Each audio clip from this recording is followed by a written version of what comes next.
Start your wellness journey at Whole Foods Market, where it's Jumpstart January through the 16th. Stock up on supplements with some of the year's biggest savings. Plus, save on air-chilled organic boneless skinless chicken breasts, organic Honeycrisp apples, organic large Hass avocados, and more. And since Whole Foods Market is the only certified organic national grocer, it's easy to make them your wellness destination. Jumpstart your January now at Whole Foods Market.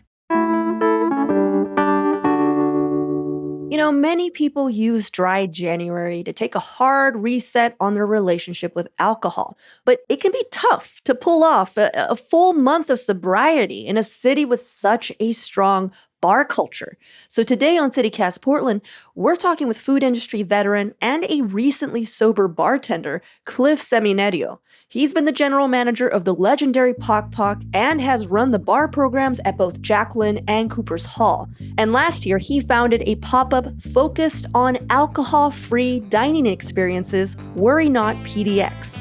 Currently putting things into cups, as he says, at Bar Casa Valle and Canard, Cliff is deeply rooted in Portland's zero-proof cocktail scene, and he's sharing expert tips to help us all thrive this dry January with a delicious drink in our hand. It's Wednesday, January 10th. I'm Claudia Meza, and this is what Portland's talking about.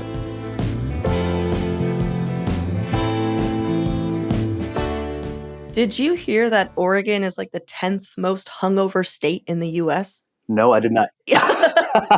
According to Bet Kentucky, which is a highly journalistic betting website. Okay, really? That doesn't surprise me at all, considering how much we drink in this state and how just I call it the Portland pour. They pour a little bit heavier in this town, right? Even like nice restaurants. Oh yeah, when you get a glass of wine, you're just like, okay, so that's 2 glasses, and that's thank you, but dang. I work now. It's 5 ounces at both the places I work, but I've seen like 6 or 7 at some. I mean, then gosh, if you go to a dive bar, you're done. Yeah, they'll just give you the Boda box with a straw in it, and then you're good to go. Yeah, I've noticed that Portland is embracing zero proof and low proof cocktails in a way that I haven't seen since I've moved here, right, almost 2 decades ago. And also just the cultural embracement of dry January and sober October. And now there are these like beverage festivals. Like, did you go to the booze-free beverage festival last weekend? Did you hear about that? I heard about it. Yeah, I've heard about it at the over at John's Marketplace. Yeah, I've heard it was great. I wasn't able to attend, but yeah, you have these big events. You have everybody getting into the market. The market's massive. I'm just curious what that's going to do to Portland culture. And I'm not saying that in like a, crying like, oh, it's changing, our lifestyle. I'm sincerely curious. Like, what is this zero proof, low proof wave going to do? Because as you know, Cliff, being a bartender, I feel like we're a drinking town. Mm-hmm. Absolutely. I mean, that's where we hang out with our friends. Right. That's, there's just not many things after dark to go to once you're done with work. It's dark at 2 p.m. At this, Exactly. Mm-hmm. What do you foresee? Like, what are you seeing as like alternative spaces? As far as alternative spaces, that's slow to come. There are like kava shops, different tea shops that are staying open later. The dedicated space for non-alcoholic drinking is in its infant stages, I feel. Mm-hmm. I think we'll have more of those as time goes on, because you have to. A lot of the Gen Z is not drinking so much anymore. Not everybody is not drinking so much anymore. Its consumption is way down. So if these bars don't adopt non-alcoholic programs, it's going to be their detriment. Yeah, and a lot of pretty highly regarded restaurants are doing that or making that transition or creating a pretty spectacular zero proof menu like Susol or Eam, which is like famously one of the founders, I think, is a sober bartender as well, right? Correct. I believe so too. Yeah, and Canard, for example, Gabriel Rucker is famously sober. That's so great to see that it's got a place on the menu. That's not just if you want a mocktail, see your server kind of a thing. Yeah. So you decided to stop drinking in April of last year. but Yes. you're a second generation bartender, Yes. which, by the way, that's like such a great lineage to be part of. It's like blacksmiths, Right. woodworkers, bartenders. Bartenders. Yeah, exactly. Yeah. What made you want to do that as a bartender? It seems like a pretty rough road to follow to stay sober as a bartender. Definitely tough. There are quite a few of us out there in this industry. You have this, you're around alcohol all the time, but it became a time for me where it just wasn't part of my life plan anymore. As I got older, and it's just I've been doing this a long time, so it's just gotten harder and harder to do that, and just wasn't enjoying myself. So I took the month of April off as a break to kind of reevaluate my relationship with alcohol. And about week 3, I just loved how I felt. Not having a hangover is primo, and it just kind of just went from there. And I never intended to stop completely, but here I am 9 months later. So I'm curious what's keeping you on track with all the temptation?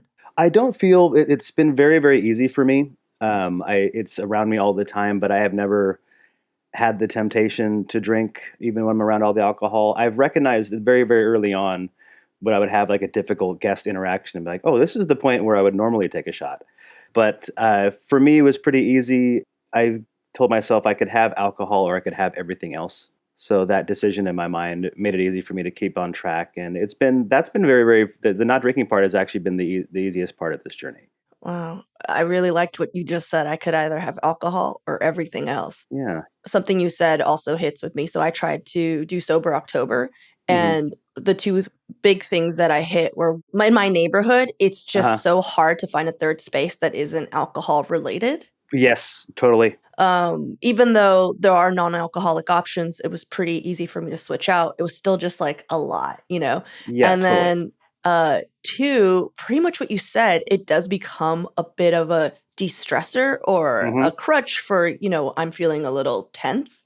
Yep. Yep. So what do you do then? If you're like, okay, let's just say you just, handle the most annoying customer Right. and this is the first week that you stopped drinking. You normally would go for a shot. What did you do?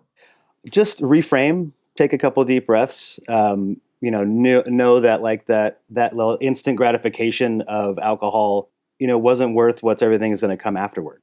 So for me, it's really just changing your habits and changing what your normal reactions are, and just kind of taking a stop, recognizing what you're feeling, and then kind of parlaying that into something else, whatever it happens to be, but not taking that easy out, that instant dopamine hit of taking a shot or what have you. um, and being really kind to yourself. Being kind and patience is the biggest thing for me with this. It just I still tell myself "good job" every night before I go to bed. I go, "Good job, buddy," and I go to Aw. sleep. Yeah, it just you really have to be kind to yourself. I start to think like the way that I speak to my friends when I'm supporting them. I have to do that internally as well. Mhm. A lot of people are taking that sober journey Hmm. this month because of dry January. Yeah. Seems like such an American tradition, Hmm. which probably says something about our culture. Uh, Sure. any other tips that you would give people who are taking this challenge on? Yeah, dry January is an interesting challenge. I don't think anybody's supposed to start anything new in January. It's the winter. It's garbage. This Gregorian calendar that we're on, but that's another issue. But again, being patient, being kind, and then if you do have a slip up, let's say for example you have a slip up and you have a drink, your dry January doesn't have to end there. You can restart and be nice to yourself. And for a lot of folks, this month's about harm reduction. So take it with that. It doesn't have to be so like 100% or zero. Find a buddy. That's really great. Find somebody you want to do it with. You can hold each other accountable. That's amazing. Um, for me, I found that I had so much more free time when I stopped drinking. Because I spent a lot of time drinking, spent a lot of time hungover. So Mhm. finding some sort of activity is wonderful, whether it's just as simple as doing your dishes or going to the gym, what have you. Just find something to fill that time and start making new habits. Yeah. Well, so let's talk about your pop-up, Worry Not PDX. What's going on with it? When did it start? Like, was this something that you decided to do after you went sober, or was this an idea you had before? I had a inkling of an idea before, but it really started to hit when I got sober. I took a trip down to back home to LA, and I was hanging out at the beach, and I went to this place called the New Bar, which is a non-alcoholic bottle shop in Venice Beach, California, and it kind of gave me some inspiration. So I came back here and thought that I want to do something with my time, want to do something with my creativity, and I thought to myself that just a cocktail pop up by itself, I don't particularly enjoy those. So I wanted to have some sort of food component. So I was able to work with some great chefs in town to create food, to create this awesome experience and environment that would facilitate these non-alcoholic cocktails. Yeah, yeah. Yeah. All right, well, let's take a quick break here. And when we return, how to make a good zero proof cocktail.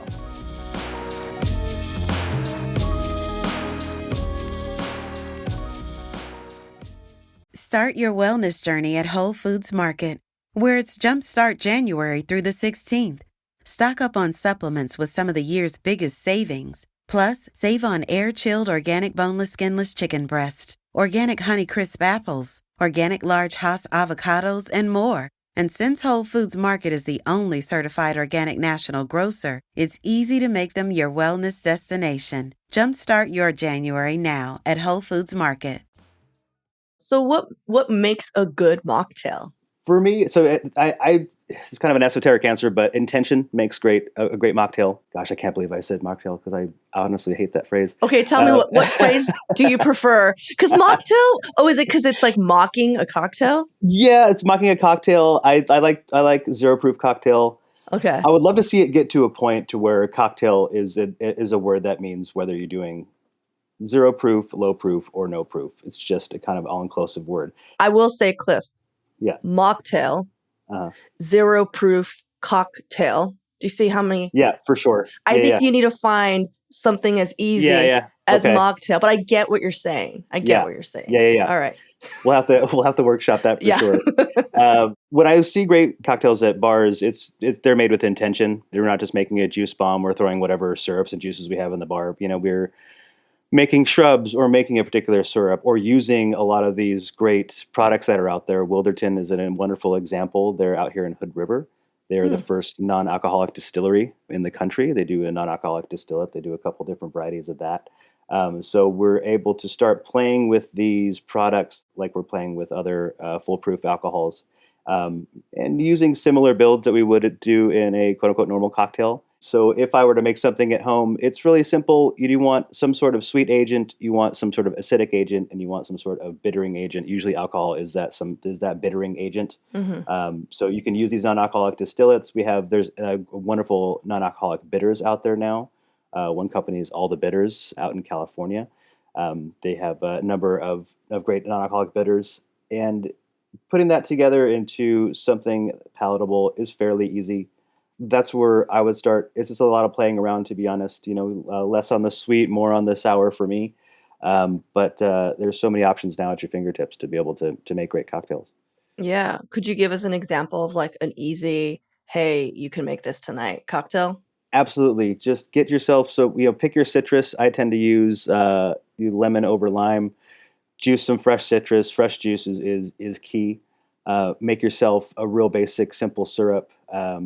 2 to 1 or 1 to 1. You're just basically melting water and syrup together to sweeten it up. So I would use half ounce of that, ounce of the lemon juice, and then pick an ounce and a half of your favorite non-alcoholic spirit, whether it's Wilderton or something else. The Pathfinder is another great one out there.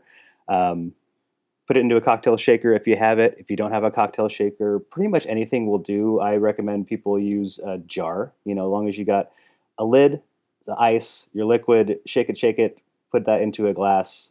You're going to come up with something delicious. Nice. Is that one of your favorite or go-to non-alcoholic spirits, Wilderton?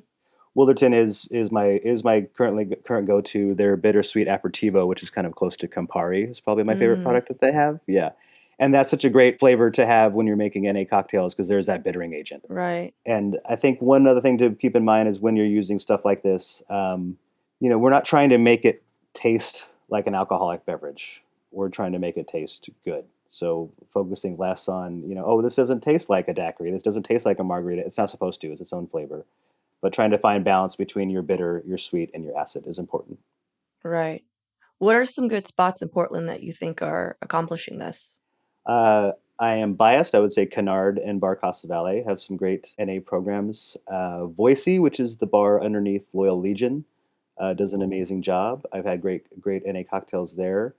The Rum Club, of course, as I had a great NA toddy there the other day, so that was kind of cool. Nice. Sit outside in the cold and drink NA toddy. That was nice. It's so great that you can pretty much go almost anywhere and get something decent, whether it's a cocktail off the menu or an NA beer. The options are out there. Yeah, I feel like Portland was one of the first cities in America that just fully embraced vegan cooking in a Yeah, way that you right. can't really find elsewhere. And I'm just seeing this with the zero proof cocktails as well. I'm just like, oh, we're going to become a haven for, A- Absolutely. yeah, for sober cocktail drinkers, you know? Yeah, right. I was thinking the same thing. This felt to me like when you started to see years ago, like, oh, this is the one vegan item on the menu, and Right. now you could walk down the street and hit 10 spots where I can have something vegan or something gluten free, what have you. You know, these options are out there, so we're starting to see that now with non-alcoholic cocktails and non-alcoholic beverages in general, which is great. I think I 100% agree. This is Portland's really taken to this very quickly, very well. Yeah. We didn't bring you on here to break down scientifically, Yeah. certain things, but I'm Yeah. curious, like, what is like a non-alcoholic distilled? I mean, you don't call it a liquor, right? You just call it I like to call it a distillate. I think they use the word distillate distillate. or spirit. Yeah. So distillation isn't unique to alcohol. You know, Hmm. distillation is used in essential oils. It's used in perfumes. So basically, what you're taking from my understanding, you're taking a bunch of different herbs and macerating them in water, and then distilling it down from there. So distilling, you're just basically condensing the flavor, right? Right. And you're evaporating something out and condensing the flavor. So from what I understand, that's how that product is made. And there's a number of different products made in different ways. There is, for example, you have Diageo, which is one of the biggest liquor companies in the world, if not the biggest liquor company in the world. They're getting into the NA game, and they're releasing, for example, they do Tanqueray, they do Captain Morgan Spice Rum, and they have these zero proof versions of that. Mm. And that's done by basically distilling your full proof beverage and then de-alcoholizing the product. So very strong herbal water. Exactly, pretty Okay. much. Yeah, It's like tea in a sense. it's exactly like tea, or it's like these. I don't want to. Gosh, I don't want to use the word snake oil salesman, but I am. But like the old timey people with the cart and they're coming around like, here's our medicines and our Yeah. tonics. It's kind of like that, and that's how a Ah. lot of liquors started too. Is they would take these herbal macerated teas and like, okay, how do I make this so it doesn't spoil? We add alcohol, and then now we have things like Fernet and so forth. And or cocaine. Yeah, Right? totally. Exactly. Wonder why everybody likes this product. And I'll take a whole case. Yeah. and why and why does everybody want to write a movie script suddenly? Check this out, guys. Gremlins 3. Sold. Well, Cliff, thank you so much for, spending your morning with me. Yeah, absolutely. Yeah, this is something that I've been really interested in for basically since October, I'll be Yeah, honest. So I was yeah. just curious, like, okay, what else is out there? There's so many places. Every place I go into usually has something on the menu, which is great. It's amazing to see people embrace, and bartenders even bartenders that still drink are stoked on making NA cocktails. They're trying to play around with new stuff. So Mhm. anywhere you go, it's starting to be that way, and then I can't wait to see what it changes into in the next 5-10 years.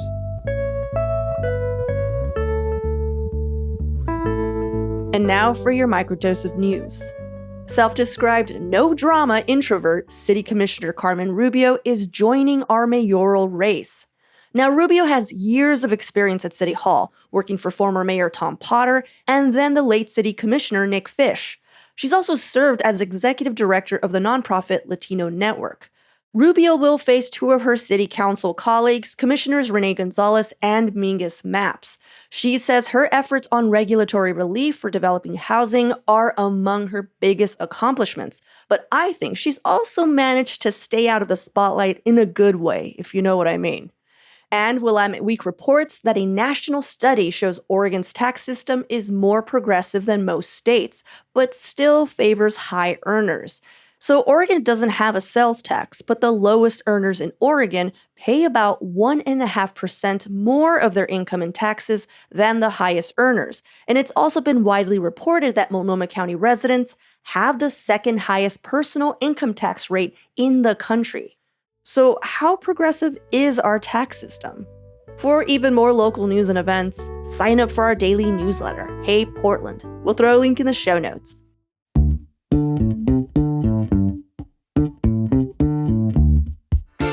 That's all for today here on CityCast Portland. Thanks so much for listening. If you enjoyed the show, please share it with a friend, rate or leave us a review. It really does help us out.